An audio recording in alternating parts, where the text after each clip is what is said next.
Hello friends, welcome back to my channel कुछ अच्छा कुछ बुरा। और मैं मनोज हाजिर हूँ आपके सेवा में आज फिर एक नया टॉपिक लेकर। देखिए, अब तक जो हमने पढ़ा था फिजिक्स का, जो पिछला वाला जो चैप्टर पढ़ा था, उस चैप्टर में हम लोगों ने पढ़ा था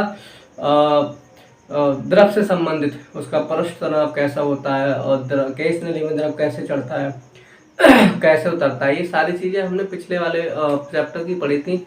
आज मैं जो चैप्टर में अगला चैप्टर है हमारा कैलोरीमिति का सिद्धांत, तो उसमें आ गया। ओके, तो उसमें हम लोग पढ़ेंगे सबसे पहले चीज ताप, क्योंकि कैलोरीमिति का सिद्धांत जो होता है वो ताप से प्रारंभ होता है। तो सबसे पहले हम इसमें पढ़ेंगे ताप, टेम्परेचर। ताप, बात करते हैं ताप की, यानी कि टेम्परेचर की। ओके, तो ये क्या होता है टेम्परेचर? देखिए, जब आपको हम लोगों को बहुत तेजी से बुखार आता है या हरारत शरीर के अंदर होती है, ऐसा लगता है कि शरीर का मतलब गरम गरम सा हो रहा है, तो डॉक्टर के पास जाते हैं। वो क्या करता है,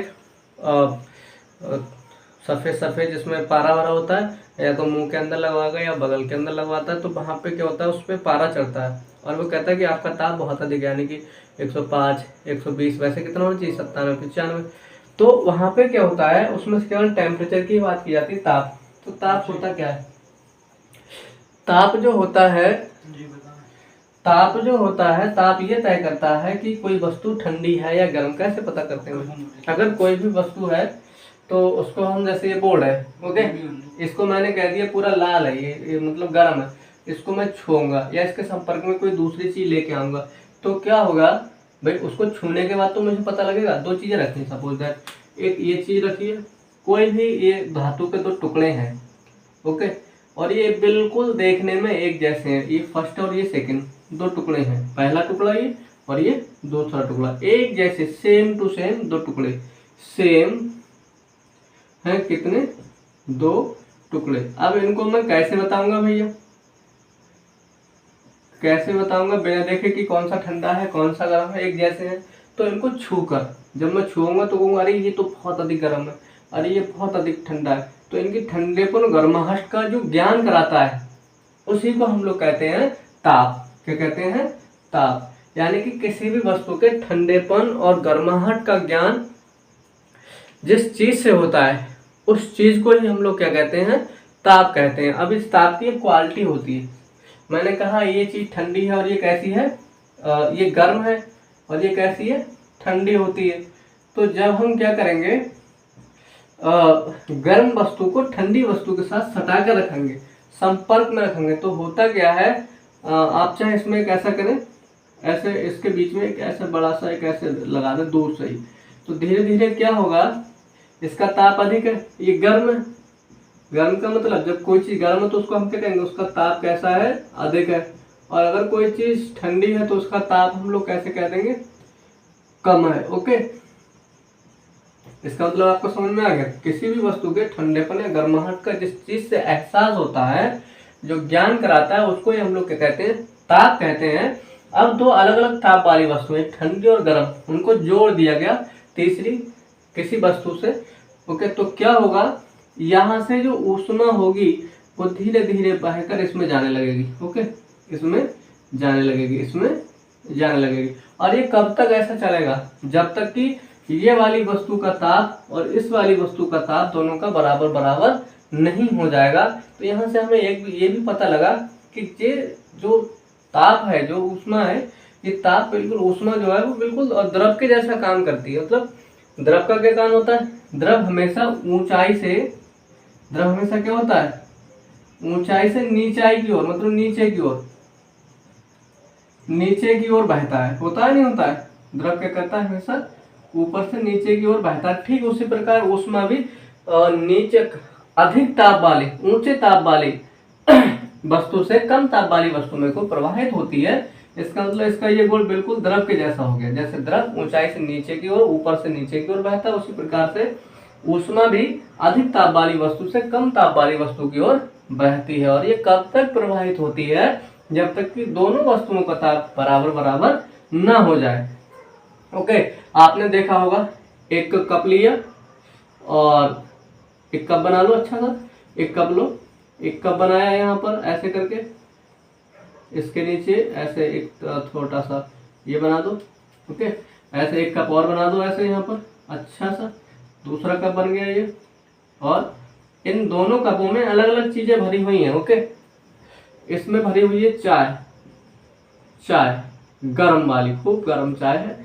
इसमें भरा हुआ है पानी ठंडा, कैसा पानी है ये, ठंडा ठंडा पानी है। तो थोड़ी देर बाद क्या होगा, चाय से भी वाष्प निकलेगी ऐसे करके, और ठंडा पानी क्या करेगा, ये वाष्प को लेगा ऐसे करके, ये वाष्प को निकालेगा बाहर और ये वाष्प को लेगा। तो यहाँ पे वातावरण के साथ इनका लेन देन होता है। ओके, धीरे धीरे क्या होगा, कुछ समय बाद हम देखते हैं ये जो पानी ठंडा था ये गर्म हो जाता है। गर्मी के दिनों में, बहुत तेज धूप के दिन हो, मतलब धूप में अगर हम रख देते हैं दोनों प्रकार की चीजों को, और ये जो चाय बहुत गर्म थी ये कैसी हो जाती है, ठंडी हो जाती है। जबकि दोनों रखे कहाँ है, धूप में। ठंडा पानी भी धूप में रखा हुआ है और गर्म चाय भी धूप में लगी हुई है। लेकिन ऐसा क्यों हुआ कि चाय जो थी ठंडी हो गई और पानी जो था वो गर्म हो गया। इसका मतलब ये हुआ कि पानी का ताप कम था, इसने वातावरण से ऊष्मा ली, वातावरण से ऊष्मा, वातावरण का ताप अधिक था, धूप थी, तो वातावरण से यहाँ पे क्या था, वातावरण, वातावरण, तो इस ठंडे पानी ने वातावरण से ऊष्मा ली। और कब तक ली, जब तक कि इस पानी का, इस ठंडे पानी का ताप वातावरण के बराबर बराबर नहीं हो गया। और इस जो चाय थी ये बहुत गर्म थी, मतलब इसका जो ताप था वो वातावरण के ताप से बहुत अधिक था। तो इसने क्या किया, इसने तब तक वातावरण को, मतलब वातावरण ने इस चाय से तब तक ऊष्मा ली, या चाय ने वातावरण को तब तक ऊष्मा दी जब तक चाय का ताप वातावरण के ताप के बराबर बराबर नहीं हो गया। तो सीधी सी बात है कि ताप द्रव की तरह बहता है, और जैसे द्रव ऊंचे अधिक ऊंचाई से नीचे की ओर बहता है, ठीक वैसे ही जो ऊष्मा होती है वो अधिक ऊंचे ताप से कम ताप वाली वस्तु में प्रवाहित होती है। तो हम कह सकते हैं, अगर हम परिभाषा देखें ऊष्मा की, क्या किसकी परिभाषा देखें, ऊष्मा की। उससे पहले हम बात करेंगे ताप की परिभाषा की। तो ताप की परिभाषा मैं आपको बता ही चुका हूँ।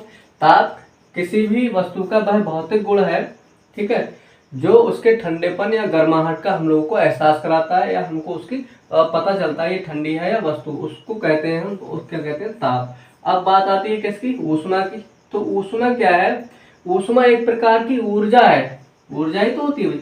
ऊष्मा क्या है, तभी तो हम लोग क्या करते हैं, किसी को आग से मतलब गर्म पानी गर्म कर सकते हैं, आग से बिजली बनती है, धूप में रखने से पानी गर्म हो जाता है, तो उसमें क्या होती है, ऊष्मा। तो ऊष्मा जो होती है एक प्रकार की ऊर्जा होती है जो एक वस्तु से दूसरी वस्तु में प्रवाहित हो सकती है। संपर्क में रखने पर दो वस्तुओं को, अलग अलग ताप वाली दो वस्तुओं को संपर्क में रखने पर एक वस्तु से दूसरे वस्तु में प्रवाहित होती है।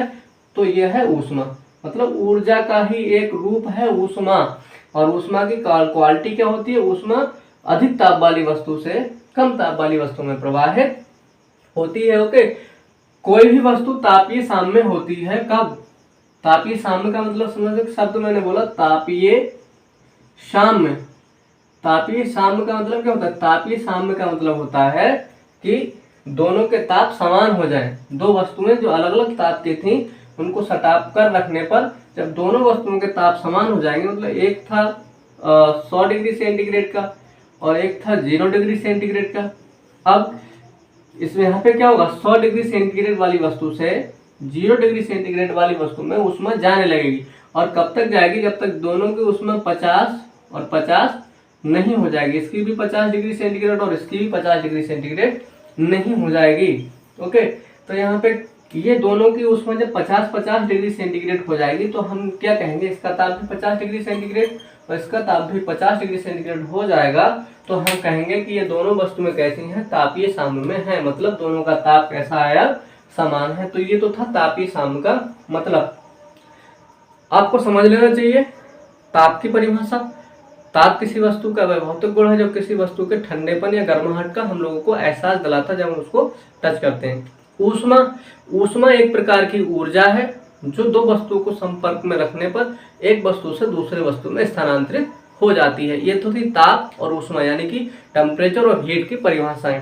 तो आगे बात करेंगे कल गैसों पर। आज के लिए इतना ही दोस्तों, ओके बाय दोस्तों। और एक चीज़ मैं और आपको बताऊं, ये वीडियो बड़े काम के हैं और अगर आप इनको शुरू से लेकर लास्ट तक देखते हैं तो ये 100% मैं श्योर कह सकता हूँ कि आपको कुछ ना कुछ तो समझ में आएगा, नहीं तो 100% आपको समझ में आएगा। और आप अगर एग्जाम में बैठते हैं तो थोड़ा सा भी आपने ध्यान से वीडियो पढ़ा है तो बहुत अच्छा एग्जाम में आप लिख के आएंगे।